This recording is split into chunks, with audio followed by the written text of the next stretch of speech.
This is ACOFAE.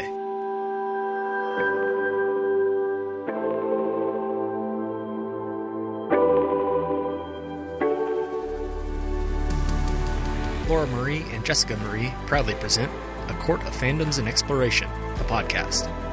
Fair warning, everything the hosts say is explicit, full of spoilers and adult content and shall not be used against them. They have opinions. Let's try not to drag anyone for expressing themselves and just have fun for an hour. We all deserve it. This episode contains spoilers from Lord of the Rings, The Fellowship of the Rings, and The Hobbit. There are also mentions of Gossip Girl, Sex and the City, Pirates of the Caribbean, The Craft, and Kingdom of Ash. For full list, please see show notes. Hi, everybody, and welcome to A Court of Fandoms and Exploration, your weekly deep dive into the fantasy, literature, and fandoms that we love. I'm Laura Marie. And I'm Jessica Marie. And today we are welcoming a friend of show, Gene. Gene, we have you on the show and consider him our Lord of the Rings expert. And that's kind of going to be what we're deep diving into a little bit today, to have an expert on our hands to kind of welcome the subject. We know it comes with a deep fandom, and we get to explore that a little bit more today. So welcome, Gene. Welcome. Thank you. I'm so excited to be here and talk about my insane obsession with Lord of the Rings. So I'm not sure if you're familiar with, but some of our background with the podcast, especially when it comes to certain movies or books that have been made into screen adaptations, we like to share kind of our familiarity and our background. What is your background with Lord of the Rings? Did you read the book first? Was it the movie first? Like, what was your exposure like? The first movie came out when I was about 10, and prior to it coming out, I remember my dad being a little bit excited about it. He read the books when he was a kid. So I bought The Hobbit, read it before the first movie came out, then watched Fellowship of the Ring, and then bought the three Fellowship books and read those before the second movie came out. And then I think I reread them each time before a movie was coming out. And because I bought it in that at that particular time, my copies of Lord of the Rings have like Elijah Wood and Viggo Mortensen on the covers and stuff like that. It has the actors from the movies on the covers. So it's locked into a very particular time. A relic, a time capsule, a time, a place, a feeling, a culture.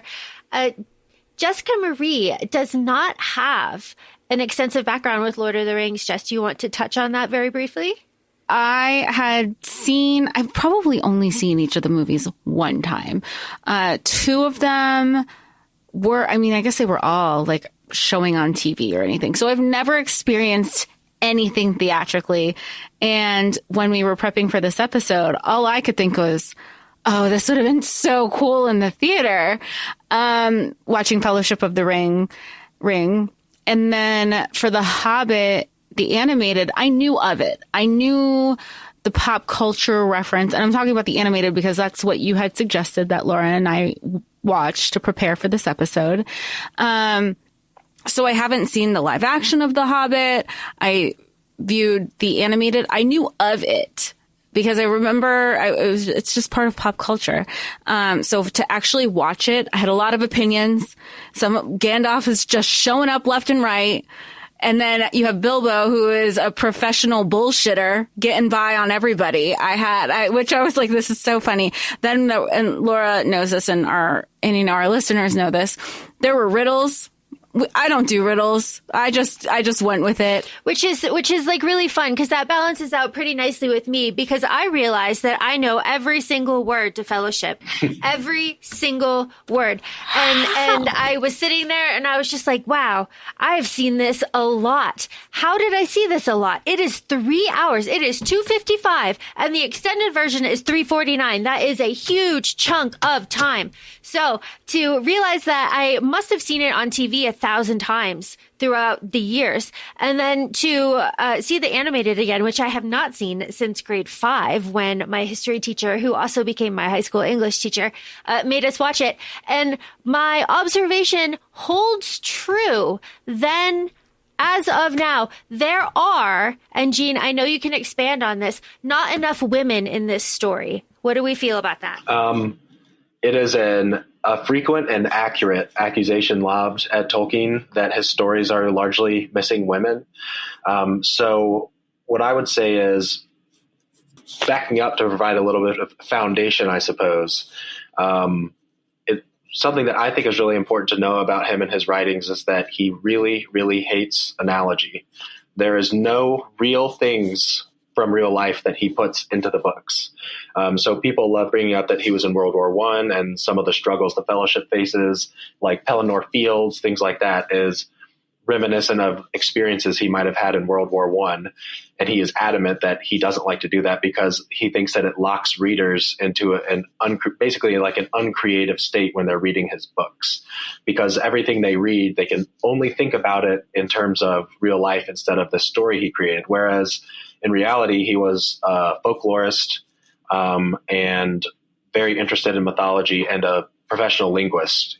He translated some pretty well-respected versions of books like Beowulf and Sir Gawain and the Green Knight and stuff like that into modern English. So what he was really interested in when he eventually wrote The Hobbit and then the Fellowship trilogy was creating an entire world. And I try to think sometimes, without excusing it, why did he leave women out of the book so much? And honestly, the women that are in the books, barring a few exceptions that we'll get into, are basically just, I don't know, like war spoils or shrews. And that really sucks. And that makes the books less enjoyable and less accessible to a lot of people, less enjoyable for me. But I try to think, if he wasn't writing analogy, he's creating a world, but still we can all only do what we know and what we imagine. And I think he was not a guy that had a lot of deep understanding of women in general. Doesn't excuse it, but I think that's the reason. So if you've heard people say that about the books before, I agree 100%. There is not enough female representation in any of his books, really. Certain further reading beyond what I would call the normal books that I would recommend to anyone, there's more female characters within the mythology of the world and stuff like that. But if we're just talking about The Hobbit and the Fellowship trilogy, it's scarce. It is scarce. And I have kind of picked up throughout the years, and correct me if I'm wrong, that our elven princess Liv Tyler here, her role in the movie was expanded from what is actually written down on page. 100% correct. In the books, she is basically, like I said, she's basically like a war spoil for Aragorn. And she's somebody's daughter instead of being her own person and having a strong sense of identity. So Arwen is Elrond's daughter. And in the movies, there's a lot of things about the movies that make them less faithful adaptations, but much more entertaining, not just because it was going from book to screen, but because it wasn't so alienating. The books would be alienating to people that weren't into the fantasy genre. And one of the reasons is because they largely pioneered the fantasy genre. And so the movies, and I love the movies. So the areas where they're less accurate or things were added in, I mostly agree with it, and I think it was a good move. Although I would say even the stuff they added Liv Tyler's character Arwen into in the movies, it doesn't turn her into much more of a strong feminist role than she was lacking in the book. She's in it more, but she's in it to, I mean, her ultimate decision. Do we do spoilers on this podcast? For this one, we will. Absolutely. Yeah. Absolutely. Her ultimate decision is she gives up eternal life just so she can be with Aragorn, and he's just some guy, some 80-year-old man. A man. Yeah. Just some guy.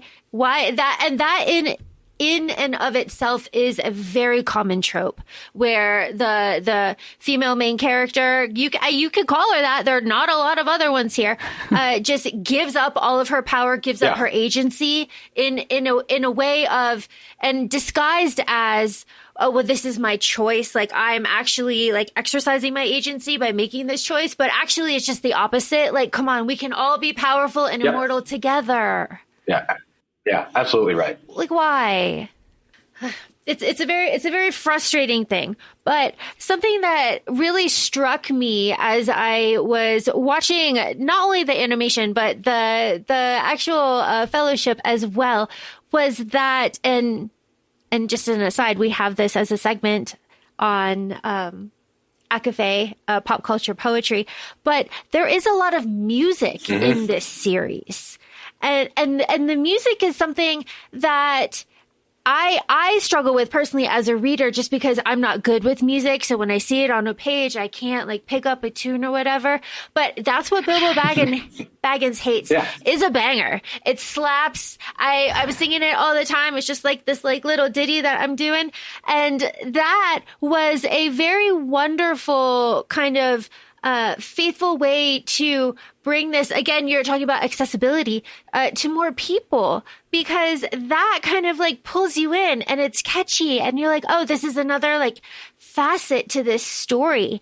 And let me tell you, reading music just sucks.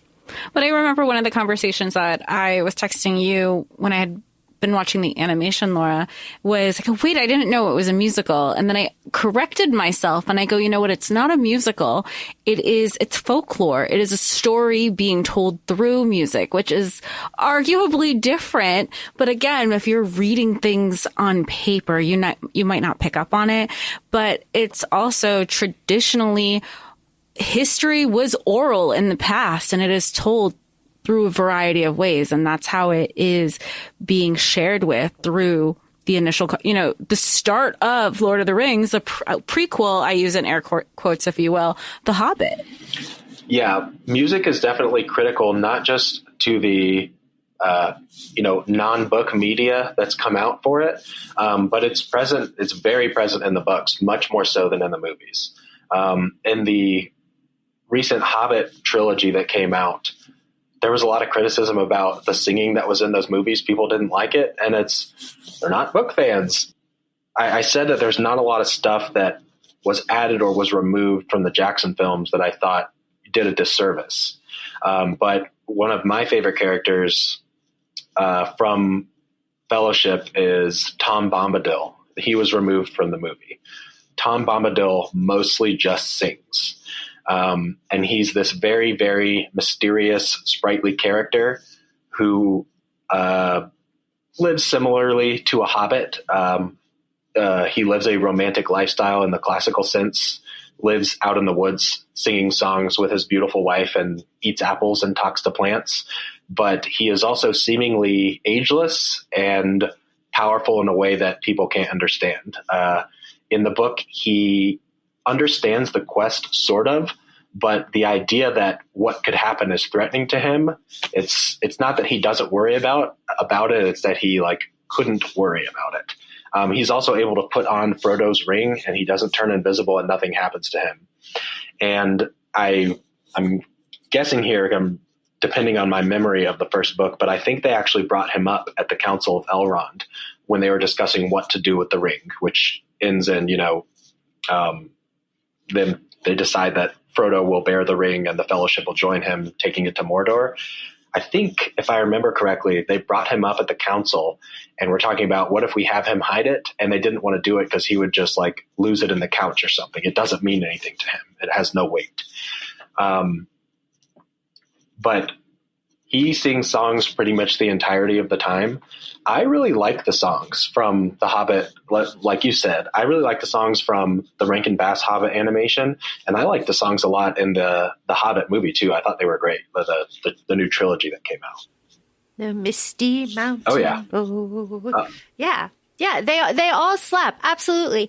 So we've touched a little bit about, elements of the story, but I am curious, Gene, what is your favorite kind of, I guess, your favorite element of Lord of the Rings? That thing that hooked you that you still find joy and comfort in? Two things come to mind, I guess, that probably bear equal weight for me. One would be, so a lot of people like to, in various fantasy genres, they sort of like to identify themselves either with a particular character or a particular type of character. Ravenclaw, before you ask. But a lot of people that enjoy Lord of the Rings, they like to think about, I feel like I'm a dwarf or I'm an elf. I'm definitely a hobbit. I like the romantic lifestyle of Hobbiton. I want to sit with my hairy feet in the water and eat apples and grow potatoes. And the Hobbit lifestyle, which is, to me, very reminiscent of the old English countryside, but it's not supposed to be reflective of real life at all, I suppose. I really enjoyed that, and that's not the very beginning of the books, but it is, the beginning where we really start in the story. That's where you are, is in Hobbiton, and I was grabbed right away. I like adventure, and they're definitely adventure stories. But if there's one other element that grabbed me and really kept me hooked, because we don't stay in Hobbiton the whole entire time, obviously. It's what I think is a really central theme of Lord of the Rings and all of his work, which is the importance of, I suppose, small, little people and little deeds. That is, I guess it's kind of like a butterfly effect thing, but there's so many things throughout the works where if this little tiny thing hadn't happened, or if this seemingly insignificant person hadn't been there at the exact right time, things would have unfolded tremendously differently. And that really grabbed me. And I think I remember, not when I was reading The Hobbit, when I was reading Fellowship of the Ring for the first time, I remember when I started noticing that, it made me feel like everything in the book was so important, and I was paying attention to everything, because I would never know when that would turn out to be one of those things. There was always a payoff. But it was, it's like you said, small acts leading to bigger things. And Laura, I don't want to spoil anything, but you know which series that I'm thinking of where like little acts become bigger things. And I'm like, I'm going to pitch this to Gene. I have no idea by the end of this episode. But did you see that reflected immediately? Right.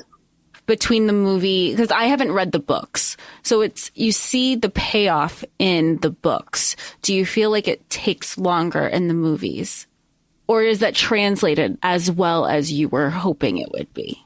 I feel like the timing between the event or the person and its weight being, its importance being brought to the forefront. I think a lot of times it's long, but I think that time gap is about the same in the books and the movies. Sometimes it's immediate. So like for Fellowship, and you both watched Fellowship, right? To prepare. Mm-hmm. So, a little bit of explanation, but then we start out with Bilbo's 111th birthday, which the book describes as being pretty long-lived, even for a hobbit who lived longer than men. And it doesn't really take long before we get into Bilbo's ring. It's made clear to us pretty shortly reading the book or watching the movie, at least how we experience it, that little brass ring that he has is not just some magic trick that turns him invisible. It's very important. That leads me to another difference between the books and the movie, or at least it's something that's not made clear in the movie. So do you remember Bilbo has that exchange with Gandalf about the ring, and Bilbo leaves the ring behind. He is able to conquer it, which, by the way, is not just an extremely brave act, but if I recall correctly, he would be the first living being that ever did that ever took it off without it being cut off their finger or something similar.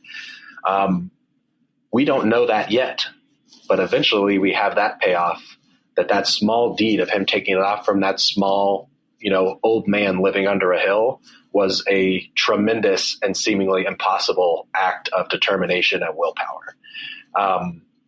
That's a small thing with a small object with a small person that turns out to be a really big deal. Then Gandalf goes out to try to find out about the ring, I guess. And then in the movie comes back after, or seemingly not that long, and sees Frodo. In the book, I think that was 17 years. So Gandalf went a-wandering to try to find out about this ring. Well, and that's a point that I want to bring up too, is Gandalf in Fellowship, I was like, is he actually the problem? Because I don't know, I was just on one, and I was like, if Gandalf can't nut up and take over this ring from this poor little hobbit, if he just did that, then none of this would be an issue. And I'm not even going to get into the the Eagles could have taken it. That's not what this is. But just watching this, I was just like, wow. But then again, he has his own like struggles that he has to do. But then that was just like reaffirmed a little bit. Like, really, Gandalf? But the way in the animated where he's like, Bilbo fucking Baggins, I am Gandalf right now, and we're doing this. I need a burglar, and it's you. Let's go. And it was interesting then how these stories are kind of repetition.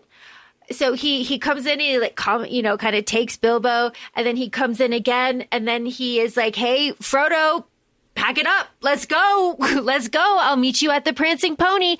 So he is like our catalyst here, but he is also, I'm very, very emotionally tied to Gandalf.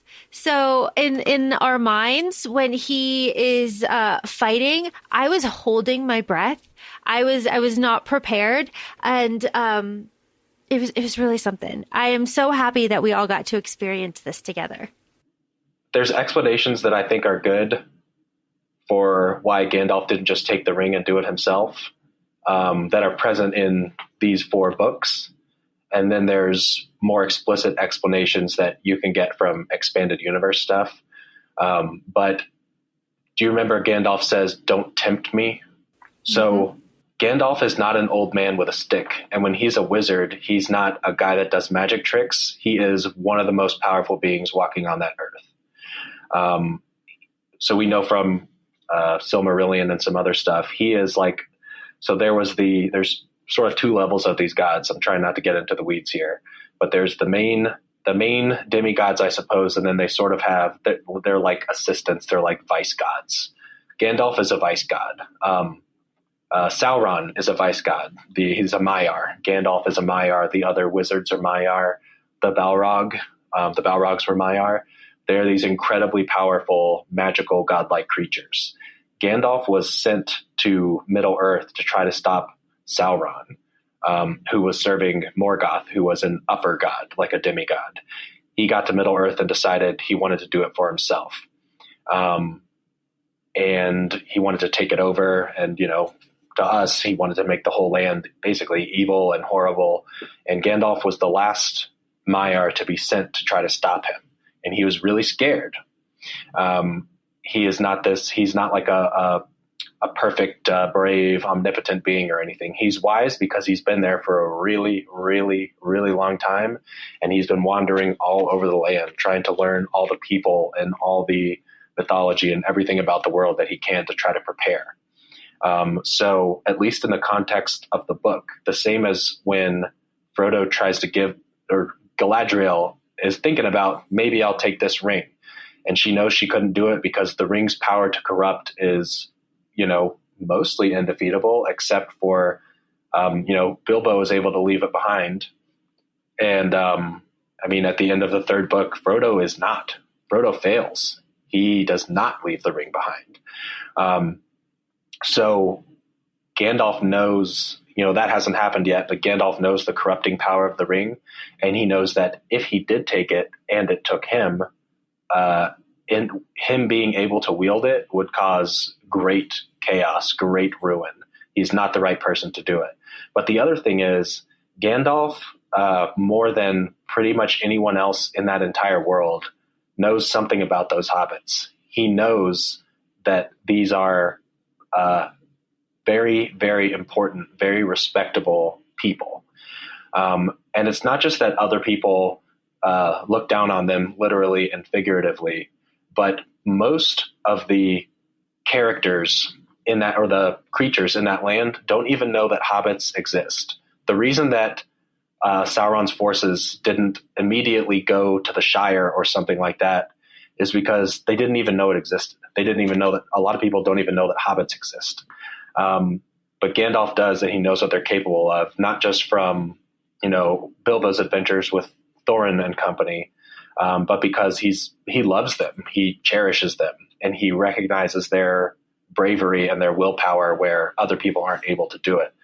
So it is convenient that Frodo happens to be a hobbit that has the ring, but maybe Gandalf would have sent someone to try to take it or something like that. I can't really say, but to me, it makes good sense that he didn't take it. And one of the ideas of the corrupting power of the ring is even if a good person takes it, like if Gandalf took it and wanted to do good with it, it would be sort of a absolute power corrupts absolutely thing. And it has a, it's not just a magical object. It's not alive, but it basically does have an innate desire to return to Sauron.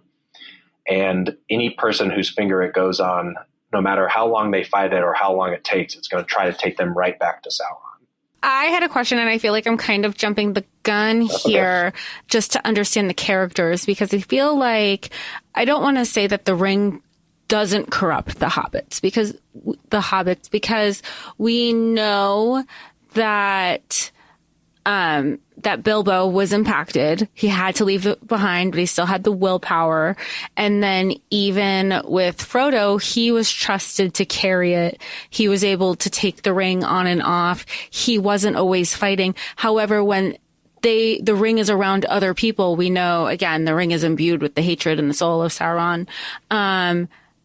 What is it about the hobbits that kind of make them a little bit more impervious to the ring's, the call of the ring? I don't know, the magic of the ring, the hate that the ring has. Like, what gives, what's special about them? Maybe it's clearly something that Gandalf sees that we haven't. Again, newbie here, very minimal knowledge. Sure. So Gandalf even barely knows about this ring. The ring is not like famous in Middle Earth and we're just learning about it. It is this extremely arcane, esoteric, magical object. Not everyone even knows about Sauron. Most people don't know what Gandalf is or who he really is, besides he's one of the wizards. So the ring, what it really does is it provides power. And so people who seek power, the more strong, the way I've always understood it is the more powerful your desire to accomplish a goal, the more likely it is that the ring will corrupt you faster. And the hobbits, more than any other characters that we see in the books, are content. They are so good with what they have going on. They don't need bigger houses. They're not trying to expand the borders of the Shire. They just want to, sit around eating rabbit and taters, and they're good. It's one of the reasons why Bilbo was so resistant to going on an adventure with Thorin and company. He didn't want to do that. He wanted to shut his door and drink a hot cup of tea and read a nice book. It's about as far away from power seeking that you could possibly get. And I think that makes it so, although the ring will eventually corrupt anyone who bears it, it takes a lot longer for a hobbit. It also, I think the more evil a person already has in them, or hatred specifically they already have in them, may be distinct from evil, the faster it works on them and the worse they're going to do with it. So when we see Boromir lusting after the ring, he really, really wants to, win the day for Gondor. And he's already a violent guy. They have a violent culture. So him wanting to take the ring basically so he could use it as a weapon of war is something that would make the ring call out to him even stronger.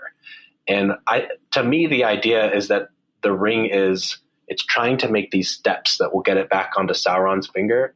And if someone is willing to wage war with it, that's going to get them there a lot faster than if it's in some hobbit's pocket, going fishing and stuff like that. Talk to me about Gollum. I really like Gollum a lot. I think he's a very fascinating character. For a little bit of backstory, Tolkien originally wrote The Hobbit. He had started writing this mythology, I think, when he was in college. He was basically trying to come up with a brand new mythology. I think that he felt like England didn't really have its own distinct mythology he was really interested in Norse mythology, but in the same way that Greeks and Egyptians and Vikings had these, illustrious gods and stuff like that. There wasn't a distinct or cohesive, English or British folklore and mythology. And so he wasn't making it for them, but it made him want to create something like that. So he had done some of these characters, some of these concepts in small stories he had written earlier in his life. And then I think when he had kids, he started telling them what would become the story of the Hobbit as bedtime stories. And he eventually published it as a book. And once it got popular, his publisher wanted more books. And so the way that he came up with the trilogy was he thought, what if that ring that Bilbo found in a cave was a lot bigger than we thought? And the original version of The Hobbit, I don't remember exactly what is in the original version and what is in the version that most of us have read if we've read it. But I know that originally the ring was treated as even less consequential than it is in The Hobbit, especially how Gollum acts towards it and how Bilbo acts when he finds it. It's just a ring that turns you invisible. It's a fancy little ring that turns you invisible that Gollum had, because otherwise all he had was a loincloth and a boat. And so we know from expanded universe stuff, and I think maybe they might talk about it in Return of the King, but I can't remember, that Gollum was, there used to be 3, I guess, tribes maybe of hobbits. And Gollum was called a Stour Hobbit, and they were sort of like fishing hobbits, river hobbits. He finds the ring where it was, where it had dropped, I think in the Second Age. And there's a river there now. His brother Deagle finds it, and Gollum immediately, whose name was Smeagol really, immediately kills his brother over it, takes it. He's cast out of his society, and he goes wandering away to, live as a horrible recluse. Gollum, the ring corrupts not just the mind, but also the body, which is also, it's a really common thing in fantasy in general that, evil people are also horrible to look at. But people that have the ring for longer and longer basically get grosser and grosser. So he started out, he would have been looking maybe like a taller Frodo, and ended up looking like, sort of the creature we see in the movies. In the books, I don't know if they describe him quite that way. I can't remember exactly how they describe him, but I remember when I was reading The Hobbit, because I hadn't watched any of the movies yet, I was picturing him a lot more like he looks in the Rankin Bass Hobbit animation. He's kind of he's like a lizard guy, frog guy, sort of in that, because, he spends a lot of time in the water and he eats fish and stuff. But either way, it has, it's prolonged his life. I think he's almost 600 years old when in the Third Age, when we're reading it. And, Bilbo even being 111, again, his life extended by the ring, but it prolongs their life. And I think one of the reasons it does that is because it wants the bearer to be able to do something with this ring that's going to take it to Sauron. I really like Gollum as a character. He's sort of a dark reflection of what could happen to Frodo. It makes us, when we find out that he's like that because he was a hobbit who had the ring, it makes us scared for Frodo. Is Frodo going to turn into this? Because in the movies and the books, Frodo he's doing something heroic in that it's really hard for him, but he is really more just like this sad sack who's toting around something horrible. And you can see it weighing on him, and he's anguishing. Like he's in mental pain. He's in physical pain from it. It's this terrible, terrible burden for him to bear, even with the chain, hanging on a chain on his neck instead of being on his finger, just being near it that much. It's killing him. And, you have to be thinking like, what if he gets away and he turns into Gollum? What if he just goes into a cave and becomes, a horrible little goblin creature like Gollum was? And I think that's a really interesting inclusion in the book. And it also shows that getting away from the ring doesn't fix it. it did not lose its influence over Gollum. He would, more than anyone but Sauron, he would do anything for that ring in that world. Well, and all of this is kind of circling back to what you said in the very beginning when we're talking about small actions, because we have that scene with Gandalf and Frodo is there. We're in the mines when Gandalf is like, I have no memory of this place. I have to smoke and think. Like, I get you, my guy. But also he's sitting there and he's like, yeah, Gollum has been with us. He's been on us for 3 days. And Frodo is just like, yeah, Bilbo just like should have murked him. And Gandalf is like, no, it's kindness, it's empathy, it's all of this. And that, I mean, there's an epidemic of critical thinking and it not being applied. But if we engage our critical thinking brain and we remember this speech and then we kind of trace Frodo and Gollum's parallel path throughout the rest of the movie trilogy specifically, yes, we are very much afraid. And we're acting with our eyeballs here too. Like Elijah, I mean, his eyes take up half of his face. And then we got Gollum, whose eyes take up half of his face. So the two of them looking at each other. But it is the empathy that that Frodo has later on, where when he's like kind of working with Gollum, I mean, spoilers, I guess, but like these are 20 years old. Where they're working together, where they kind of gang up on Sam a little bit. And they're like, hey, actually, ring club that you're not in. And kind of going back to like absolute power corrupts absolutely. Frodo that we meet for our birthday party would never. No. Would never. They have trauma bond, right? So they have both experienced this, and I don't think there's any, besides Bilbo, I don't think there's any people still alive in Middle-earth that had come into contact with the ring like that. Frodo knows how he feels drinking a teaspoon of this ring, and Gollum has been drinking it out of the tap for hundreds and hundreds and hundreds of years. And like you say, again, that is another small but very important act. Bilbo could have killed Gollum in the caves in The Hobbit. Frodo could have killed Gollum the first time that he encountered him and Sam, and they both didn't do it. And I think when they talk about him trailing them, I believe that Gandalf says he believes he may still have some role to play in this yet. And Gollum is the one that is actually responsible for the destruction of the ring. But he dies happy because Frodo fails.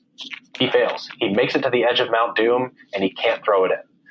Sauron's suspicion that no one would ever willingly get rid of it or destroy it was correct. No one ever did. But Gollum attacks him, bites his finger off, and ends up, at least in the movie, sliding it onto his finger before he goes crashing down into the lava. That whole, small deeds and unlikely heroes theme.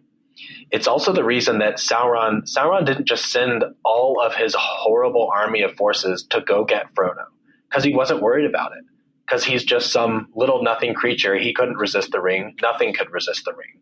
He won't actually throw it in, so it's not a threat. So he didn't have his great eye focused on that at all. It didn't matter. And turns out that he was sort of right, but Bilbo sparing Gollum, Frodo sparing Gollum turned out to be the thing that was needed to destroy the ring. It was those acts of compassion and empathy that ended up letting good triumph over evil at the end of the book. And we've talked a lot about fellowship, but talk to me about the found family within the fellowship, because found family is a trope that here on ACOFAE we just eat up. Sure. So both in The Hobbit and The Lord of the Rings, there are, this extremely, extremely tightly bound group of friends or found family. In The Hobbit, it's Thorin and company, the dwarves, and Bilbo, where these guys desperately want to do this because to them they're going to be able to, reclaim a kingdom. Bilbo is doing this because he wanted people out of his house and he signed a contract. And they don't show that. I love that Hobbit movie. I don't think I said that. I love that animated movie. The feeling of that movie, the way that I feel watching the movie is the way that I feel reading the book. That is not the case for the Peter Jackson movies. And I think at the heart of it, that's what a lot of people's main problem is with the Peter Jackson movies. They're some of the best movies ever made. I mean, objectively, they won Academy Awards and they're hugely popular and made lots of money and stuff, but the vibe is really different. A lot of the intensity in the books is about friendship and developing relationships and the power of kindness and the power of love. And in the movies, that's still there, but it really is more focused on, action and sword and shield stuff. But at least, but we see their friendship. So in the movies, at least really, really showcase Sam and Frodo's extremely loving friendship. Were they lovers? No, worse. Yeah, whatever is that is. Is it worse? Yeah, Sam, again, talking about women being treated as war spoils, Sam goes home and marries Rosie at the end of the books and has a long life with a lot of kids, and I'm sure they eat a lot of potatoes. And Frodo does not marry, unbelievably wears white to Sam's wedding and then sails away on a boat. But they knew each other. I mean, the Shire's small, but Sam was kind of just like his gardener. In the books and the movies, Frodo refers to Bilbo as his uncle. I think he's actually like his double first cousin or something. They're actually cousins. Bilbo's just a lot older. And so I think Frodo might be in his 50s in the Fellowship books. I'm not really sure.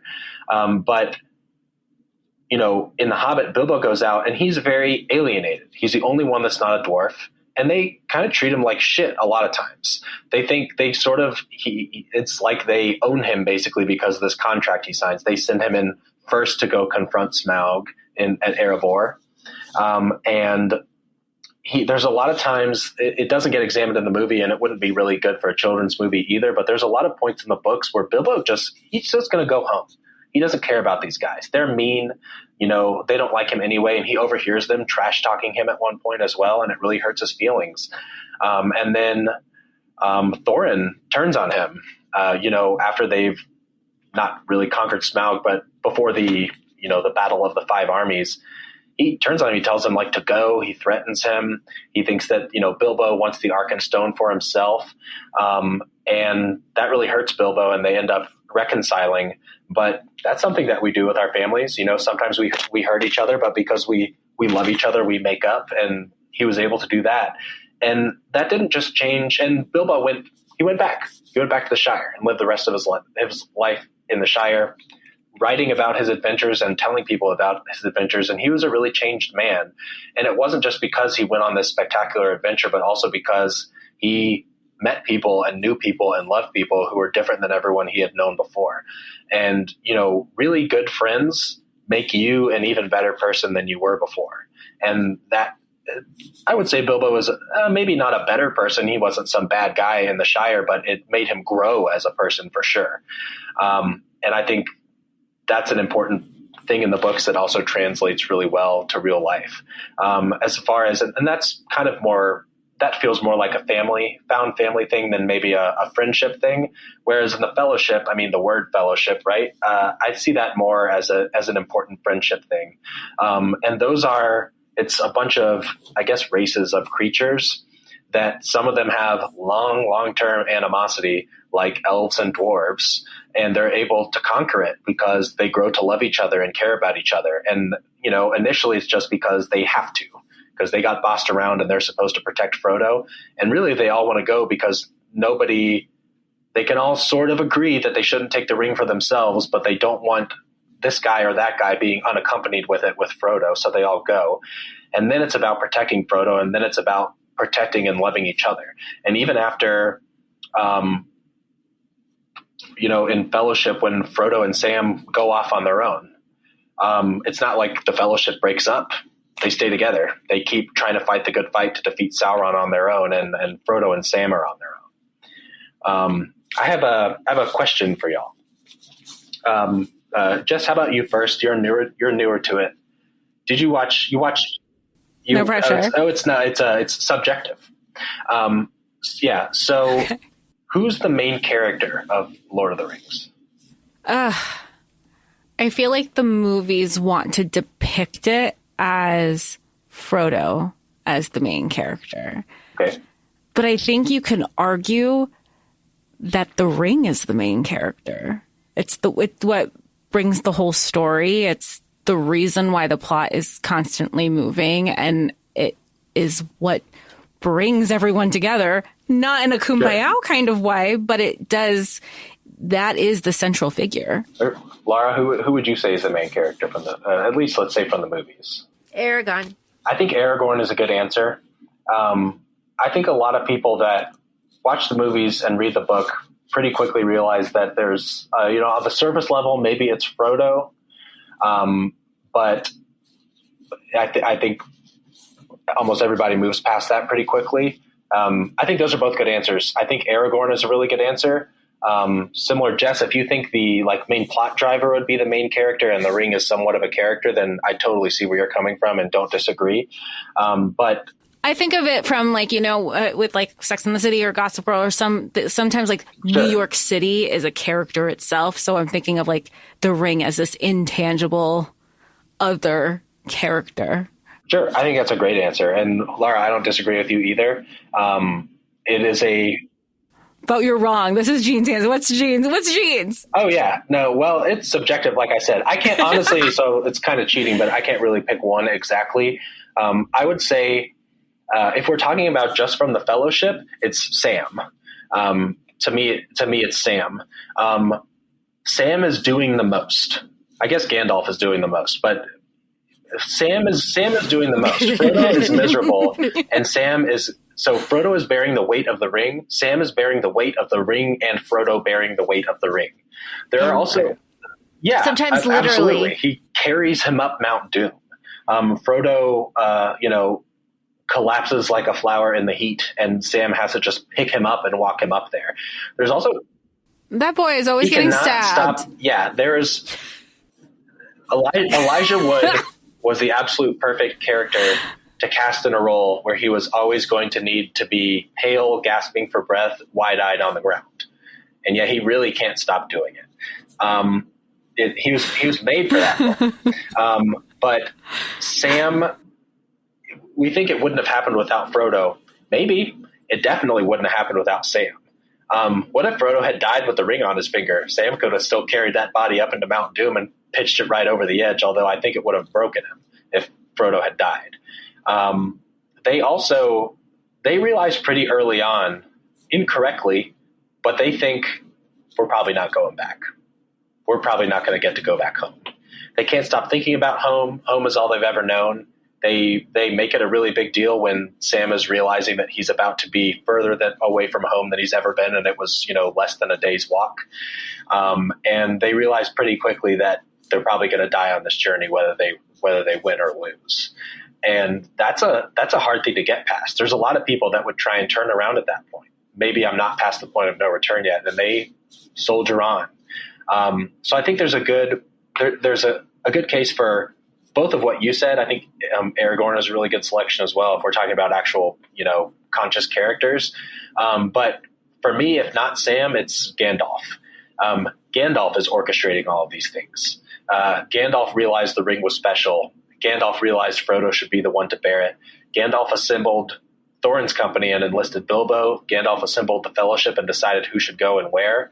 Gandalf is often in the right place at the right time, and I think that's not unbelievable because he is magic.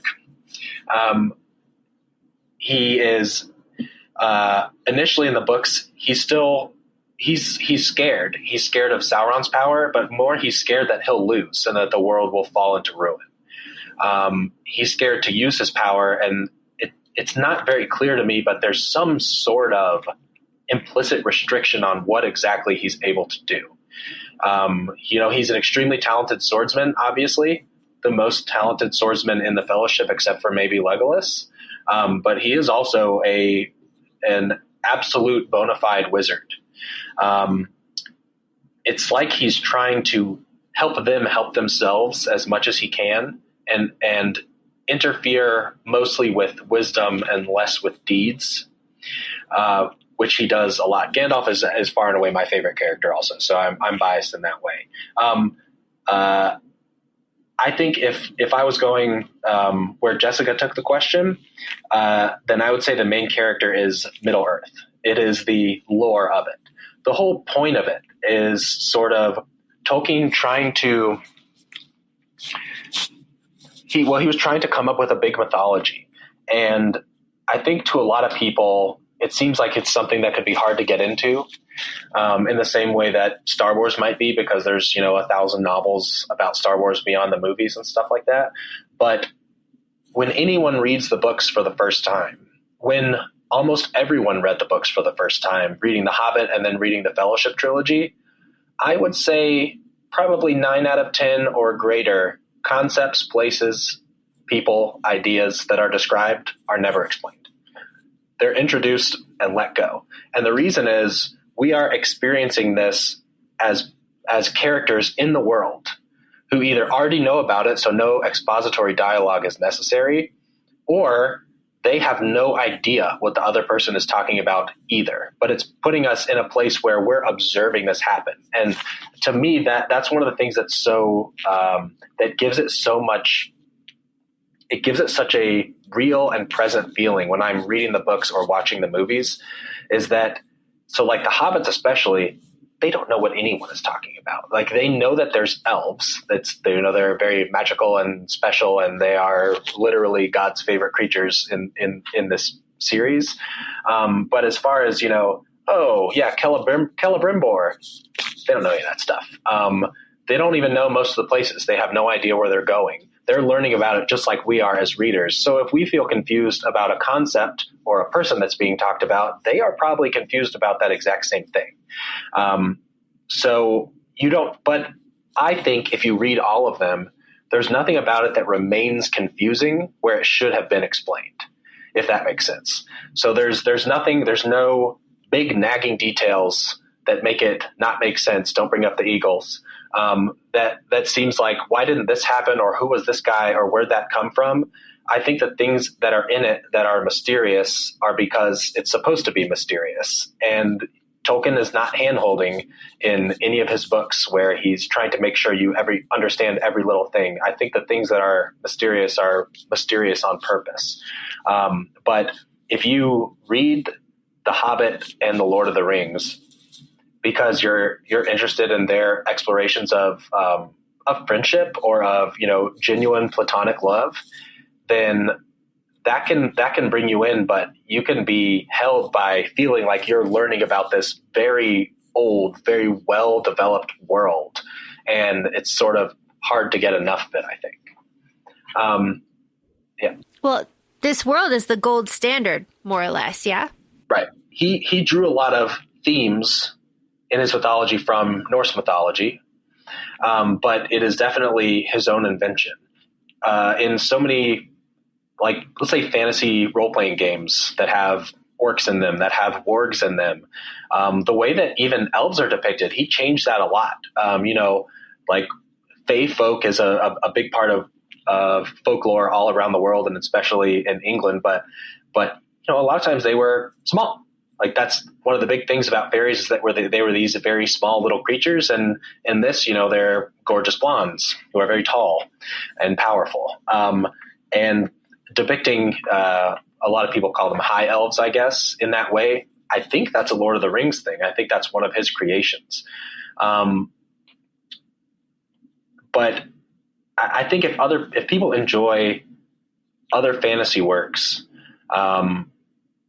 I think Lord of the Rings is not as insurmountable a task as it seems. And you don't have to read the Silmarillion, and you don't have to read any other expanded universe things or anything like that. You can just read The Hobbit and the Fellowship books and enjoy it a lot, or I did at least. When I read it, even a lot of the language, a lot of the verse that's in the books was confusing to me because I was a little kid. And even with that, what I could understand was very, very engaging. It hooked me a lot. And there was never a part of it where fighting and battle was the really fascinating part to me. It was magic and adventure that was really fascinating to me. Gandalf's my favorite character, and my and I'm interested to know y'all's as well. But my favorite scene from the books, my favorite scene from the movies for sure, is when Gandalf squares off against the Balrog on the bridge of Khazad-dûm. Something that I don't think is made really clear in the movies, it's a little clearer in the book, is when Gandalf says, "You cannot pass." He is not a crossing guard saying, "Don't walk." He is a wizard casting a spell. In the books, when he says "you cannot pass," the Balrog is flanked on from behind and on all sides with just a moving sea of goblins or orcs. And when he says "you cannot pass," the goblins stop. They cannot pass. He's casting a spell, and he's sort of winding up. So that whole speech that he gives on the bridge, he's trying to cast a spell to stop the Balrog from proceeding. He's telling him, "Here's who I am. I know who you are. Here's why I'm powerful." And in the book, it sort of works. The Balrog stops for a second. And there's a line that I believe is, the fire in it seemed to die, but the darkness grew. Gandalf is like this creature of fire and light, and the Balrog is a creature of fire and shadow. And they are on the same order. They're both Maiar.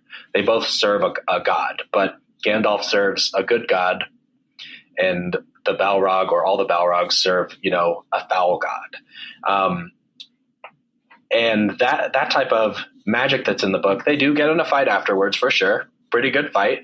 But that type of magic in the book, that spell casting, the mystery of the words that Gandalf is saying, I think that can apply, or I think that can be interesting to a lot of readers, even if this is not the specific type of fantasy that they're interested in.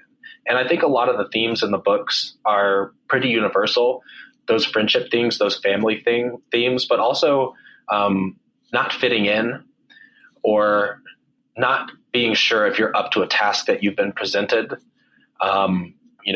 persevering through hard times. And then also examinations of, goodness and evil, but you see that in a lot of other fantasy works. But I would really recommend almost anybody, if you like fantasy, if you're into fantasy works, I would always recommend that people read these books. I went on a tangent there, but what was y'all's favorite scenes from the movies? Well, let's say from Fellowship of the Ring. I immediately think of, and I think this is just like a testament to, like, it shouldn't shock anybody that I love Liv Tyler Arwen's scene when she's at the river and she's like summoning herself and summoning her power. Horse water. Yes. Oh my God. Like, I loved that. It was like seeing, again, our female main character in this moment. She was doing it on her own. She was calling on herself, her power, her strength. And she was, even when she was fighting with Aragorn, where she was like, "No, I'm going to do it. I'm actually stronger and better than you at this."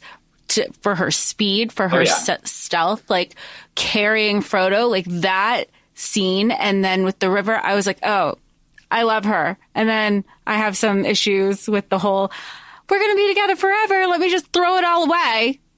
No. But before all of that, I was like, oh, I love her. But I love Liv Tyler in everything that she plays. So I don't think you could have ever swayed me away from her. So it was going to be a Liv Tyler scene no matter what. You picked a good one. Yeah. Probably.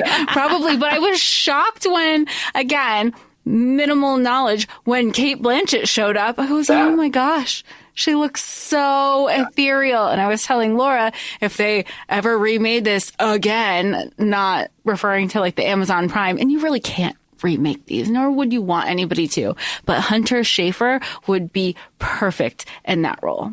I would cast Cate Blanchett again, probably, but just Cate Blanchett. She's timeless. In fairness, like she just she's Otherwise, I'm not going to disagree with you. That scene with Arwen at the river, that was an addition for the movie, and I think it was a phenomenal addition to the movie. I don't remember exactly what happens in the book, but I think maybe Legolas shows up and people start firing arrows, or Aragorn saves him or something, but it was nothing. They get away. But yeah, Arwen casting a spell, under threat of great peril to herself, by the way. The elves are pretty special and pretty badass, but if the Nazgul had reached her, they would have torn her to shreds for sure. Any of them on their own, there's no way they could have lasted it. And she saved Frodo, risked her own life to save him, her eternal life if she stays away from Aragorn, just to save him. Laura, what was your favorite scene from Fellowship? Oh, it's I was talking to editor Sam about this. It's very typical of me. I should have known. So for our listeners' benefit, for Jessica Marie, for context for you, when I saw this scene when I was a child, I made the same noise that I made when Adam Driver took off his helmet for the first time. And it is when we have our first close-up of Vigo, and he's in the tavern, he's all, and he's mysterious, like, oh, they call him Strider. I was like, who's that? Who's that? I want to know more about that right there. It was like this guttural, like, noise. So that, and kind of, in a non-different vein, I really love in Fellowship specifically the scope of movie making. I know it's said a lot, and Jessica Marie, you and I say it a lot too. They don't make movies like they used to. And fuck it, let's go on location. Fuck it, get her up in the sky, get them on horses. We're going. We're getting all of our money out of these drone shots. Like, let's go, get the helicopter. Excellent quality stuff. So all of those far shots of them, it was just like, God damn, these are movies. It's like the movie feels like a movie. Yes. Oh yeah. There's plenty of small, quiet movies I like, indie movies and stuff like that with a lot of focus on dialogue and interesting characters and stuff. Not that these movies don't have it, but it's a visual medium at the end of the day. They spend a lot of fucking money on those movies, and it looks like it. Those are good.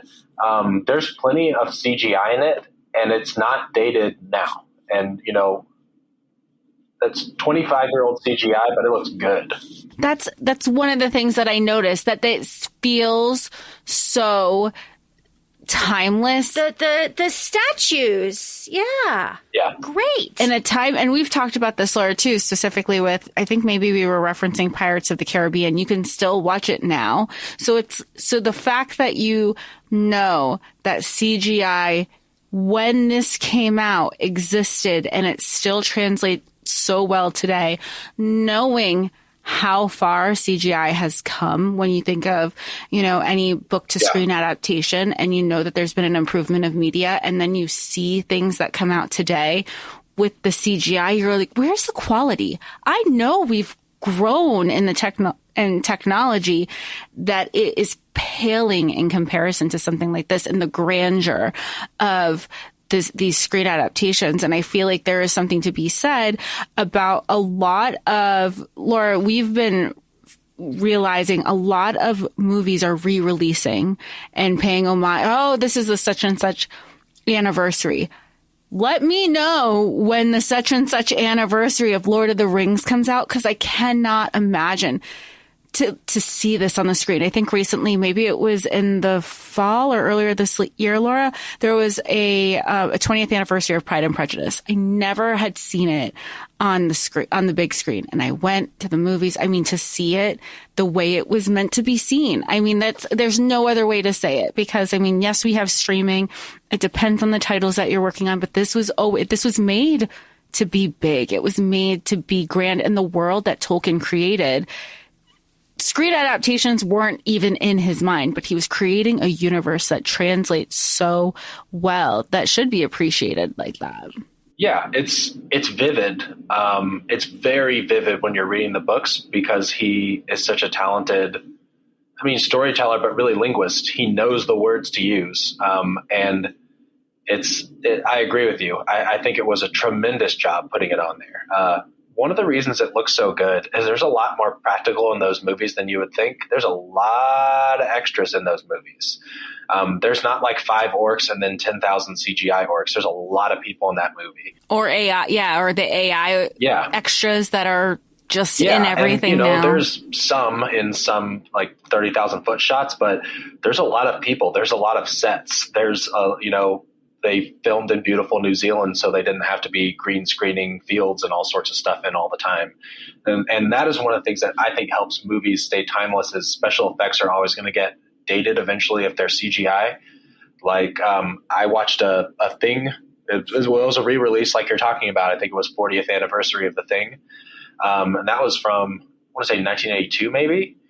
And it looks amazing still because it was almost all puppets and animatronics and clay and stuff like that. So we don't have what would be very silly ancient computer graphics now. It's practical effects that still look good as long as they can make the film quality look good.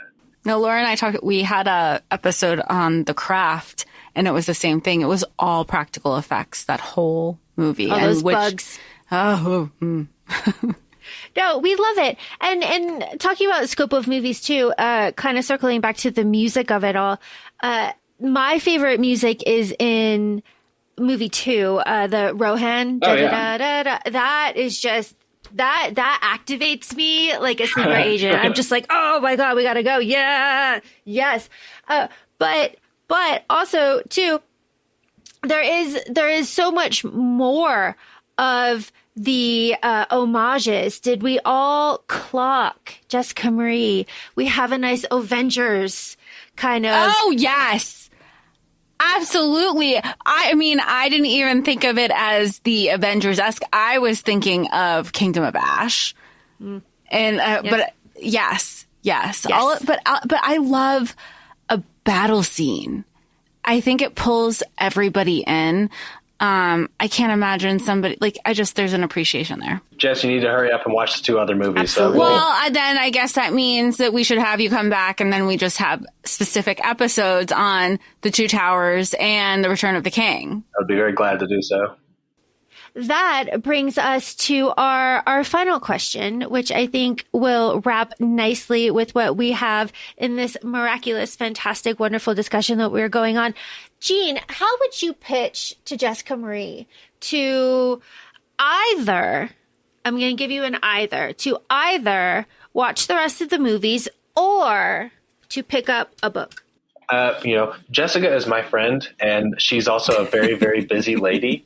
And so in respect for how busy her schedule is, I would say probably take 6 or 7 hours and read and watch the other 2 movies before doing anything else, rather than taking the next 30 or so hours and reading the, maybe even longer to read all 3 of the books and The Hobbit. I definitely think the books are 100% worth reading, and I get a lot more out of the movies having read the books.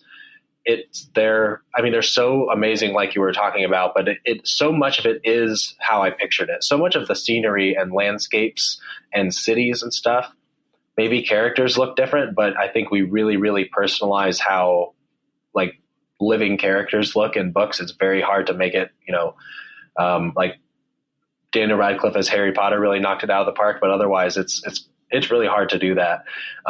But maybe someday when you have time, I would strongly suggest reading the books. So I'm not trying to turn you off that, but if I had to pick either or, I would say watch those other movies.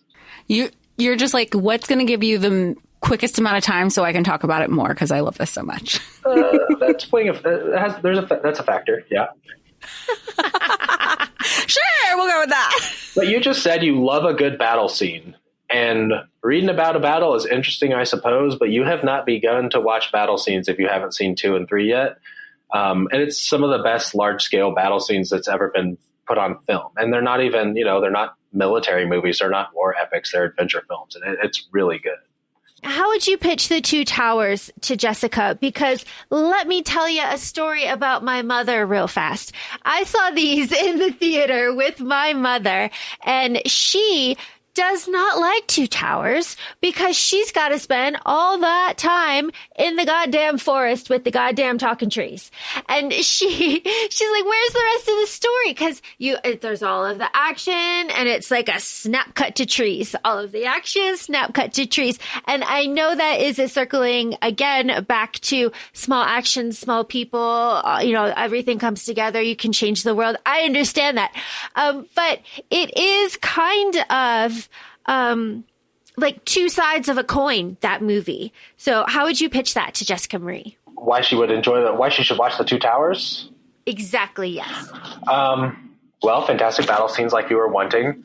But there's a lot of, maybe it happens suddenly, but there's a lot of development of our characters and how they care about each other between the end of the first film and the beginning of the second film. And it's ended at a really great spot. So, the end of the first book, the end of the first film, Frodo and Sam are like, these guys are only going to hold us down. Where, they are going to travel together and fast and on their own. And, the Fellowship's whole role before that was just protect Frodo, help him get to, Mordor, help him get to Mount Doom. And then as soon as we're in the second movie, they're having to do their own thing. How are the Fellowship going to help Frodo without being there literally helping him? And how are Sam and Frodo going to survive in the most horrifying places with the most horrifying creatures, where everything they see is not just the first time they've seen it, but it's something they have no knowledge of whatsoever. Also, I like the back and forth between our cities being in Fangorn Forest with the Ents. I really enjoy the Ents a lot. Treebeard is my number 2 after Gandalf. And to me, it doesn't break up the pacing of the movie, but I did read the books before I watched that movie. So it could just be that I'm always excited to see what I know from these books that I've read so many times. I think in books, when action is snapping back and forth, it's not quite so jarring as it is in movies. That happens pretty frequently in books. So I think only in maybe like a visual aspect, it's kind of shocking snapping back and forth. But one of the reasons I like that it does go back to the forest so much. And honestly, we actually don't spend a ton of time in Fangorn Forest. But I think one of the reasons I like that it snaps back there is this world is not just, crumbling stone cities and bright flashing armor. It's a beautiful natural world. And Fangorn is really important because a lot of what we're seeing up until that point, a lot of the emphasis is put on what's going to happen to the people that live here. Evil comes rampaging through and it's going to hurt people or kill people or enslave people or corrupt people. But it's not just doing that. It's corrupting the whole land. It's poisoning the water. It's killing the trees to make war machines. And to me, I actually remember that feeling distinctly reading the book. I don't know if it was at that part specifically, but I remember there was a point when I realized it's the place is going to be a parking lot. It's not just that people will die or that, evil will win, but this beautiful, gorgeous world is just going to be, smote into ruin. And I like being able to spend time with Treebeard and the other Ents. By the way, if you've seen the Ent Wives, let me know. Jessica, you'll appreciate that more rewatching the second movie. We'll double back. But as far as why that movie specifically, it's tough to say. It's tough for me not to just blurt out, you got to watch it, you got to do it. No, that's exactly what you should say, right? Okay, you got to watch it, you got to do it. But it's not just me. I'm sure that because I know I'm not the only one who would just love it. Laura spent a good portion many, many years to try to get me into the books that she loves and shared with me. And I was so reluctant. And then one day they just showed up on my doorstep after many years. And she was like, time for some homework. And I was just like, I was very reluctant. Turns out to be my favorite universe with my favorite author. And so, yeah, but there was a pitch to it, right? And I know I'm not the only one because that author has found new legs and a new life and a resurgence of a whole audience. And so with Lord of the Rings, I know I'm not going to be the only one. I know that this whole world is beloved.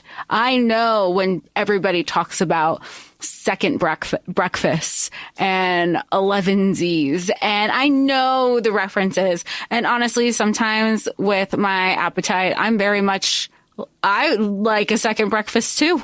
And a mid-afternoon snack and a second snack before dinner. So relatable, Pippin.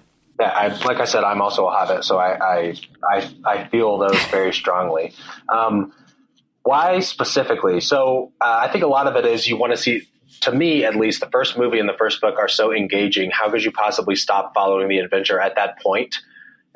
They've barely, it's just starting, honestly. And not only do you find out so much about the characters and how they relate to themselves, but you find out so much more about the world, and it happens fast. There's so much more going on than just elves and dwarves are mean to each other. Men want their great kingdom back and Sauron's a bad guy.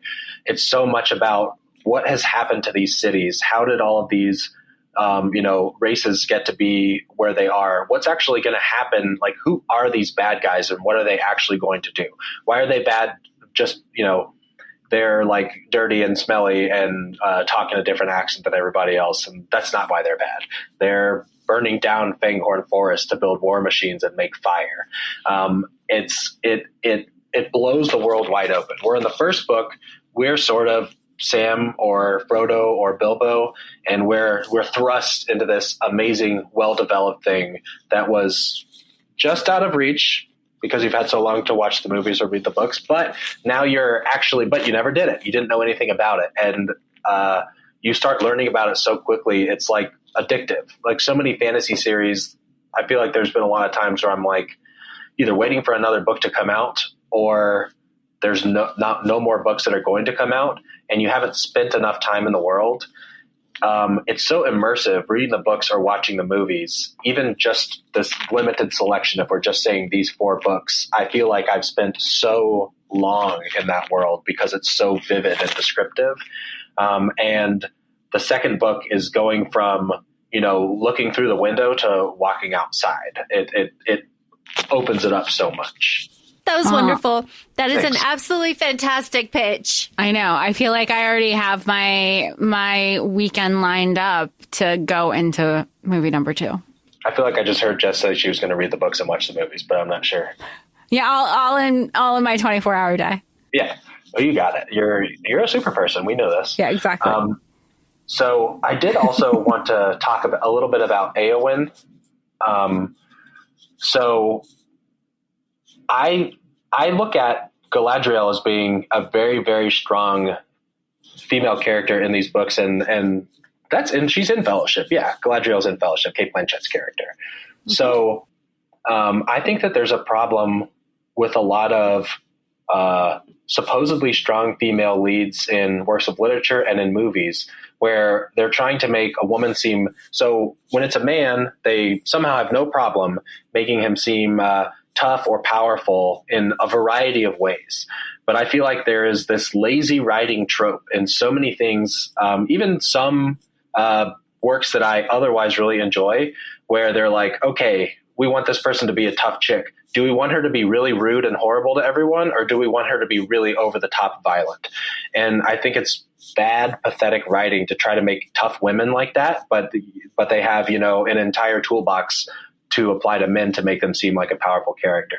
And I think even though Galadriel and Éowyn really are about the only 2 really strong female characters in the book, I think Galadriel especially is, immediately she is this incredibly, incredibly powerful character. She is not violent. She is not hurting people. The elves respect her immensely. She is one of the oldest creatures on that planet. She's been there longer than Gandalf, I think.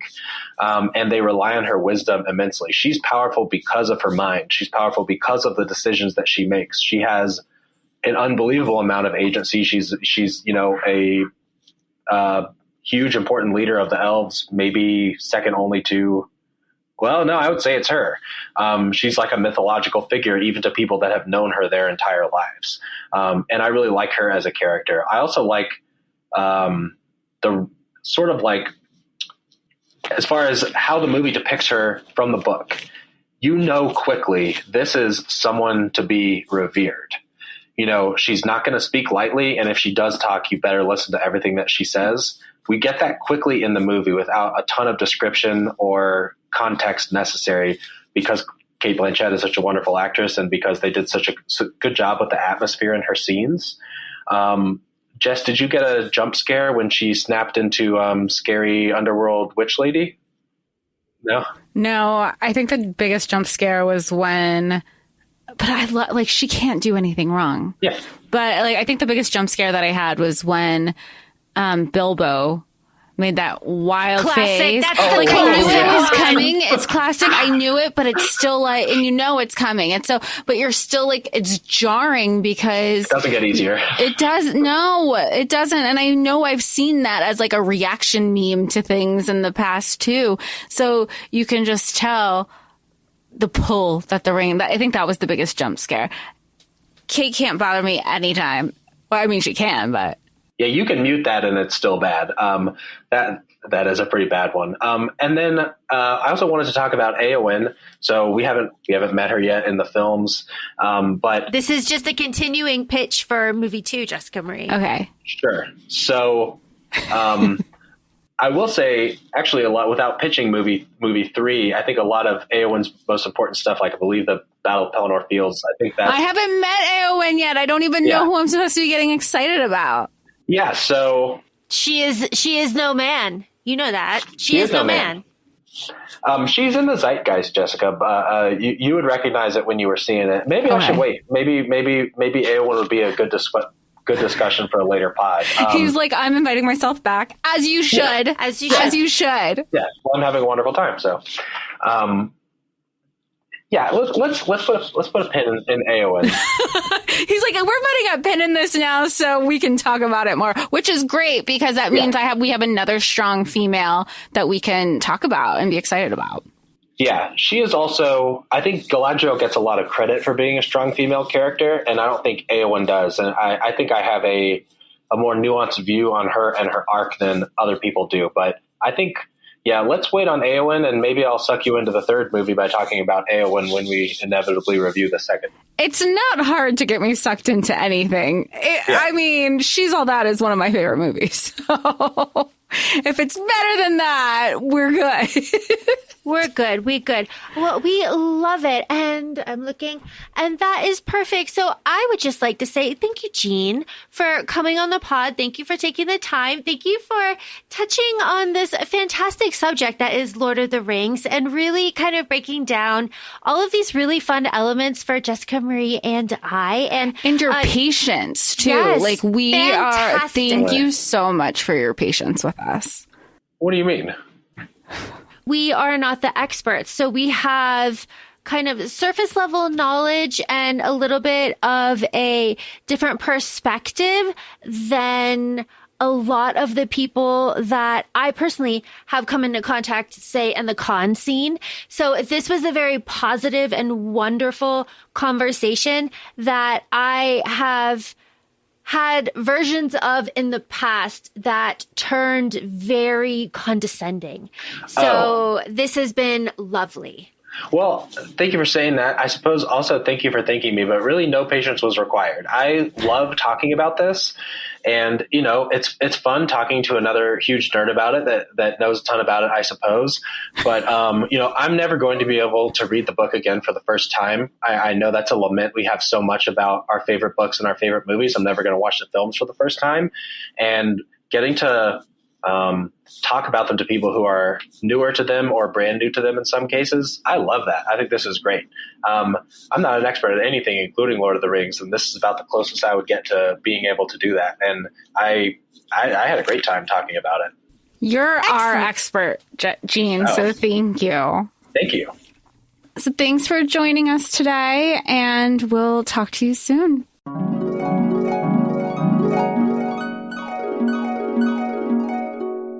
And as always, please feel free to follow us on Instagram. We're at ACOFAE Podcast. We're also both on TikTok, ACOFAE Laura and ACOFAE Jessica. And feel free to leave us a 5-star review wherever you are listening. We'd so greatly appreciate it. Thanks, and we'll talk to y'all soon. Bye.